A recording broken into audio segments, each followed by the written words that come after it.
Caitlin Clark is way more important to the WNBA than Tiger Woods was to men's golf, even though he was huge. And to then see this negativity, like why? And what should have been done? I looked seriously at the leadership of the WNBA. And how could you not be prepared for this moment? You've seen it happening in the Big Ten. You've seen it at Iowa. You see these TV ratings. Christine Brennan just exposed the WNBA in a major way. Christine Brennan is one of the best sports writers in the country, has been for a long time. The WNBA just got ripped open in the most humiliating way possible.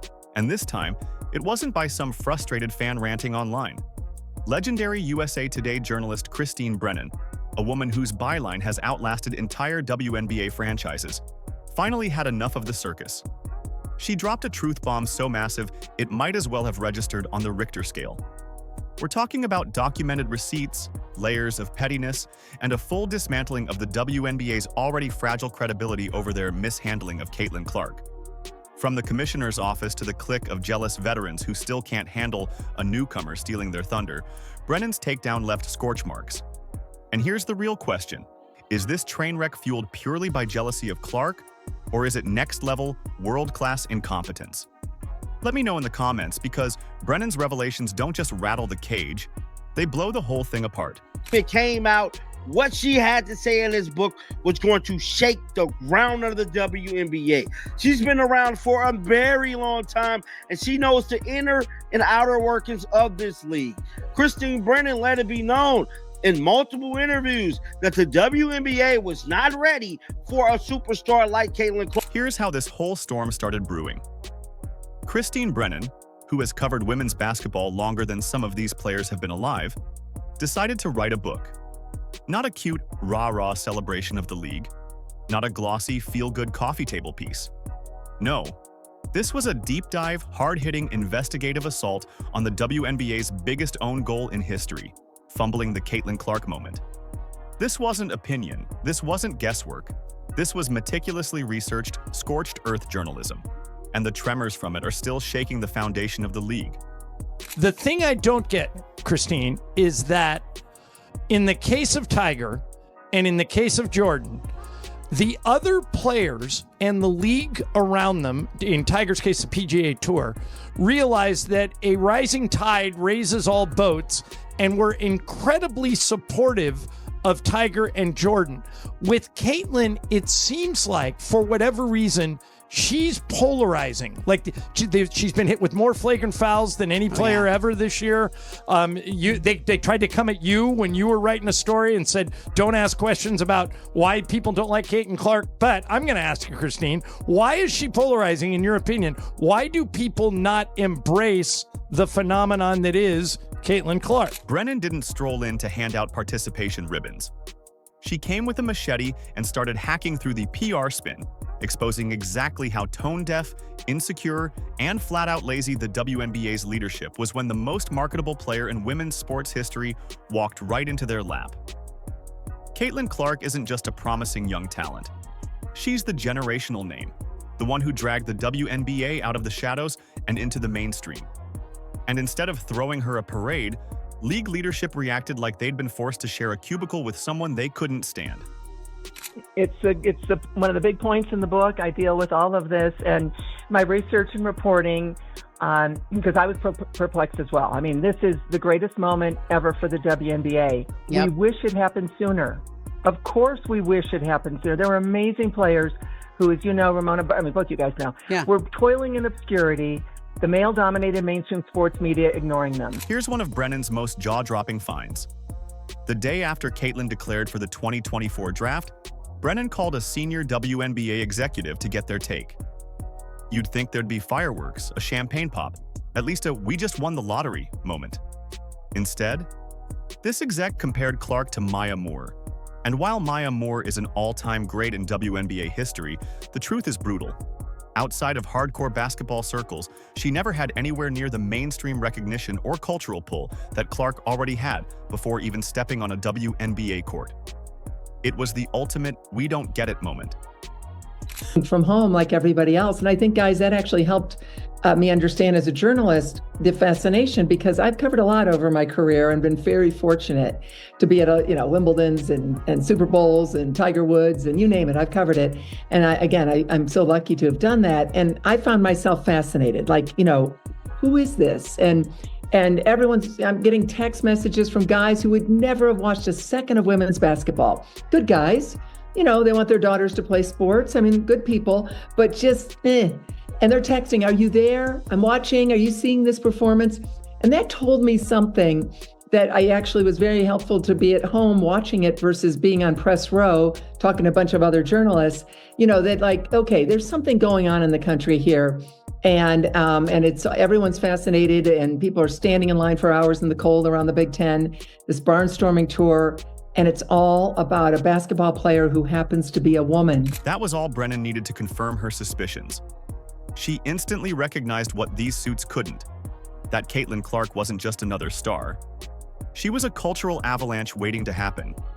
She was about to tear down every tired narrative about the WNBA being irrelevant, niche, or unwatchable. While league brass were busy making lazy comparisons, Brennan could already see the tidal wave of attention, money, and new fans about to hit. And how did the league respond to this once-in-a-lifetime opportunity? They sat on their hands and did nothing. It's almost impressive to fumble the easiest marketing slam dunk in sports history this badly. And here's the even uglier truth Brennan revealed. The WNBA didn't just fail to prepare for the Caitlin Clark effect. They couldn't even imagine it. They were so used to being the back row of the sports conversation that they'd lost the ability to picture a reality where their games actually mattered to millions. It's like running a bakery for 20 years and being shocked when someone finally wants to buy your bread. The incompetence wasn't just operational, it was cultural. Unauthorized, which is not ominous at all. You want it to be unauthorized because I can tell the truth, unvarnished. Caitlin's quoted throughout the book. She was great answering any question I asked her, but dealing with these important issues. So you've got a 74% black league. We understand this. I mean, I'm white. Ramona, I think you guys are white. Yeah. We have no idea what it's like to be black in America. And I say that. Let's be brutally honest here. Here comes a white woman from Iowa, and she's going to be the biggest superstar. Now, absolutely, the spotlight's shining on her. Finally, it's shining on all these other players who deserved it for years but never got it. And that's a wonderful turn of events. But instead of focusing on the positives, sadly, the WNBA players, so many of them, not all. The wild part? People outside the league saw it coming from miles away. Reporters, analysts, even YouTube creators had been tracking Clark's rise through her Iowa days, waving bright neon signs that she was a game changer. Her fan base wasn't just big, it was rabid, loyal, and ready to storm WNBA arenas the moment she went pro. But the front office acted like they couldn't be bothered to notice, and the numbers told the whole story. In 2023, the Indiana Fever averaged about 4,000 fans per home game. That's a decent crowd for a Friday night high school rivalry in Texas. Then Caitlin Clark shows up for a preseason warm-up, and suddenly fans are lining up outside 2 hours early, like it's the Taylor Swift tour. Security staff were stunned. They'd literally never seen anything like it. And an antagonist. And I've argued that the NBA could use a little bit more of hero and villain to popularize the sport again. The WNBA does not need that because for a lot of America, Caitlin Clark is the hero. And anyone that comes to Caitlin Clark's defense is a hero. And everyone that flagrantly fouls her, speaks poorly of her, acts like she's not great is the villain, and then vice versa on that. How big of a part of the story is that when you look at the conflict surrounding Caitlin Clark? So, how did the WNBA capitalize on this generational moment? Did they launch massive campaigns, flood social media with content, and make Clark the centerpiece of their global brand? Of course not. They acted like grumpy homeowners annoyed that too many people were parking on their street. It's almost as if they preferred being a small pond to suddenly being part of the ocean. We got grown men on talking head shows wanting to fight each other over women's basketball and talking about it, right? We've got all these hot takes about all this going on, Christine. How big of a part of the story is that for you, and is that for this book? I deal with it for sure in the book. And, I think what we've seen is surprising to me, having covered women's sports as well as men's, for the length of my career. And then we get to the real poison Brennan exposed, the jealousy. Her book reveals an undercurrent of bitterness that ran from the top brass to certain players and even some legacy media figures. They couldn't stomach the fact that Caitlin Clark, fresh out of college, was getting more airtime, bigger crowds, and more sponsorship attention than veterans who'd been grinding for over a decade. Instead of seeing her success as a rising tide lifting all boats, they saw it as a personal threat. And here comes Caitlin Clark, and let's say it, and I say it in the book, I'd go into this in depth, a white woman from Iowa in a 74% Black league. That's an issue. The book is the first real journalistic look at this entire season and at Caitlin Clark and what she's done and all these issues that are out there. No holds barred. I shy away from nothing. That jealousy played out in the dirtiest ways. Players started taking extra physical shots at her. Officials suddenly missed obvious fouls. Coaches threw sly digs into press conferences. Writers began pumping out think pieces whining about Clark being too popular, as if popularity is somehow a crime in professional sports. Imagine being handed a winning lottery ticket and complaining that the paper it's printed on is the wrong texture. And I look at the way players like Diana Taurasi, Brianna Stewart, Cheryl Swoops with her flurry of falsehoods, Cheryl Reeve, the Olympic coach, Gino Auriemma, really tried to minimize her and were very critical of her. That stunned me. You should be saying, this is great. You don't have to cheer for her. You guard her. You play tough. She's not a victim. She loves to throw it at people. She's feisty and tough out there. And that makes her, I think, even more appealing to so many people. But for this group of people to want to say such negative things and be so wrong about her, okay, fine. It's a free country. You can do what you want. But what she's doing by going into the WNBA. And here's what makes it worse. This wasn't hard to predict. Caitlin Clark's time at Iowa was a 4-year masterclass in brand building and audience growth. She smashed records, sold out arenas coast to coast, and turned casual sports fans into appointment viewers. She had a following that would follow her anywhere. Anyone with half a brain could see she was bringing that wave into the WNBA. Everyone except, apparently, the people whose entire job was to grow the league. Brennan's reporting also uncovers a cultural sickness inside the WNBA, a warped mentality that mainstream popularity somehow corrupts the purity of the game. It's the kind of thinking that leads to actively sabotaging your own golden goose. Instead of protecting and promoting Clark as the face of the future, they let her become a target for jealousy-fueled hits. Cheap fouls went uncalled. Star opponents celebrated when she got knocked down. Certain media voices spun her popularity into a negative, as if the sudden surge of relevance was an embarrassment instead of a blessing. So Caitlin Clark is way more important to the WNBA than Tiger Woods was to men's golf, even though he was huge to men's golf. And to then see this negativity, you'll probably, the next question would be, or your viewers and listeners are probably saying, okay, so like why? And what should have been done? And I look seriously at the leadership of the WNBA. And how could you not be prepared for this moment? You've seen it happening in the Big Ten. You've seen it at Iowa. You see these TV ratings. 4 million more, as I said, watching the women than the men. I think it's worth repeating a few times because it is such a stunning statistic, guys. If there's one thing Christine Brennan's reporting makes impossible to ignore, it's this. The WNBA didn't just miss the easiest marketing opportunity in its history. It tripped over it, fell on its face, and somehow managed to kick the goldmine back into the dirt. They had Caitlin Clark, the single most talked about player women's basketball has seen in decades, generating a buzz so loud you could hear it from orbit. And what did the league do? They fumbled it like they'd never heard of the word promotion. The merch rollout? An amateur hour embarrassment? The scheduling? Like they'd pulled game times from a bingo cage. And the marketing strategy? It felt like it was put together by people more suited to running a middle school car wash than a professional sports league. Brennan doesn't mince words. This wasn't just a harmless series of mistakes. This was deliberate, willful blindness.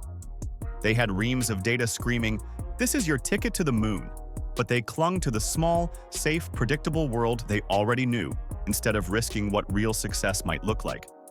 And here we are, smack in the middle of Clark's sophomore season. And the WNBA is still fumbling around like it's their first day on the job. Every time she plays, TV numbers skyrocket.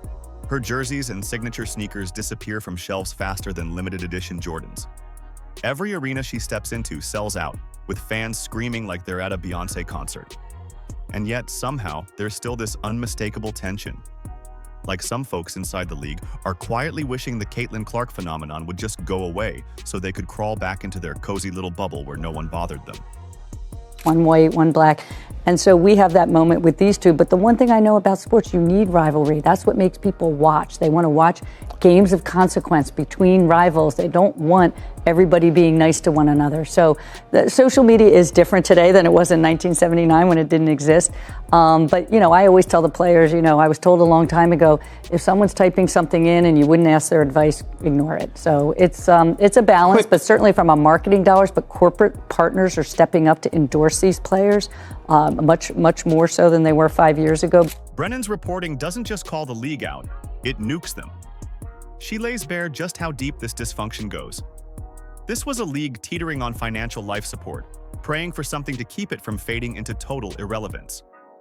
And then along comes Caitlin Clark, a once-in-a-generation superstar with crossover appeal, magnetic personality, and the ability to drag TV networks, sponsors, and ticket buyers into the league by sheer gravitational force. And what did the league do? They treated her like an inconvenience, like a squeaky door they couldn't be bothered to fix. If you can think of a bigger example of an organization actively working against its own best interests, let's hear it, because this might take the crown. The lessons here go far beyond basketball. This is a case study in how entrenched institutions can be so locked into their old ways that they'll sabotage the future just to keep things familiar. The WNBA was handed lightning in a bottle. All they had to do was protect Caitlin Clark from the petty jealousies, market her talent like their lives depended on it, and ride the wave into a new era. But instead, they let resentment and outdated thinking guide their decisions. It's almost as if they were offended that success arrived wearing a ponytail and an Iowa jersey. Such an incredible moment on a global scale for our game, for our players. It's like the fans are absolutely incredible. It's the same when we go on the road. Like there's so many people that are showing up in fever gear. It's really affecting, you know, teams all across our league, which is a really great thing. And, you know, really, I think we're just scratching the surface. One of Brennan's most damning points? How badly the league insiders misread the room. They genuinely believed their brand was too pure for a mainstream breakout, as if staying niche somehow made them virtuous. And the fix? It couldn't have been simpler. Get behind Clark, protect her from cheap shots, let her star power boost everyone. Instead, they threw up roadblocks, acting like their best player's rise was something to manage, not celebrate. And while the league's old guard slept, new media saw the future coming from a mile away. YouTubers, TikTok creators, independent sports journalists, they knew Clark's appeal wasn't confined to hardcore basketball circles. She was a crossover star, the kind who turns up in memes, on talk shows, and in headlines outside the sports page. Meanwhile, the WNBA was still operating like it was 1998, bungling PR opportunities, burying marquee matchups in awful time slots, and proving over and over just how allergic they were to modern marketing. We're bringing more and more fans to this league, people that have maybe never watched the WNBA before, and it kind of takes your... Brennan makes it crystal clear. This wasn't accidental clumsiness. It was almost self-sabotage. The WNBA had the easiest slam dunk in its history and treated it like a problem to contain. Worse, that attitude seeped right into the locker rooms and coaching staffs. Instead of recognizing that Clark's star power meant everyone's paycheck could get bigger, too many players and coaches acted like her spotlight dimmed theirs. Newsflash. It's called a rising tide lifting all boats, not sinking the fleet because one ship has brighter lights. And this wasn't just a missed domestic opportunity. The international stage was wide open. Women's basketball is booming overseas, and Caitlin Clark's fan base is global. She's not just an American sports darling. She's drawing eyeballs from Europe to Asia. The WNBA had a golden shot to plant its flag worldwide. Instead, the league's petty dysfunction, the targeting, the jealousy, the refusal to capitalize, became part of the story. Brennan even details how the hard fouls and trash talk aimed at Clark weren't just random on-court scuffles. They were physical manifestations of the resentment brewing inside the league, broadcast for the world to see. And where was Cathy Engelbert during all this? The commissioner's one core job is to protect the league's most valuable assets. But according to Brennan, she was either completely oblivious to what was happening or complicit in letting it play out. Neither answer inspires confidence. Every time a dirty play went unchecked, every time a ref swallowed the whistle while Clark got hammered, it was a flashing neon sign saying, "Leadership isn't here." Brennan also points out how many clear turning points the league had, moments where they could have shifted the narrative and capitalized. They could have made a public stand against the targeting. They could have launched bold campaigns spotlighting Clark and her top rivals, turning competition into cash. They could have locked down bigger TV deals and high-profile sponsorships off the back of her rookie season's momentum. Instead, they let the pettiness fester and the opportunity rot. Behind the scenes, Brennan describes entrenched cliques terrified of being overshadowed. Instead of embracing Clark, they made things harder, ensuring she had to fight for every inch of her success. And the hypocrisy? Off the charts. The same people who undermined her turn around and publicly brag about how women's basketball is finally getting its due, without mentioning that Clark is the reason why. The cost of all this petty jealousy wasn't just emotional, it was financial. Bigger crowds, higher ratings, booming merchandise sales, all of that means more revenue for everyone. Higher salaries, better facilities, more investment in the league. But too many insiders saw Clark's success as a threat to their personal legacy rather than a payday. And in Brennan's telling, it's often the established names, the older vets, the longtime coaches, the execs, who clung hardest to that mindset. Meanwhile, younger players and emerging voices were ready to welcome Clark with open arms, understanding that her arrival was a win for all of them. The bottom line? Christine Brennan's book doesn't just tell Caitlin Clark's story, it exposes the WNBA's all-time greatest fumble, a moment where they could have leapt into a new era, but instead got tangled in their own jealousy, insecurity, and outdated thinking.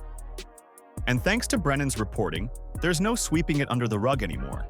Is this train wreck fueled purely by jealousy of Clark, or is it next-level, world-class incompetence? Let me know in the comments below. Like, subscribe, and turn on all notifications so you never miss out. Click the video on the screen, and we will see you in the next one.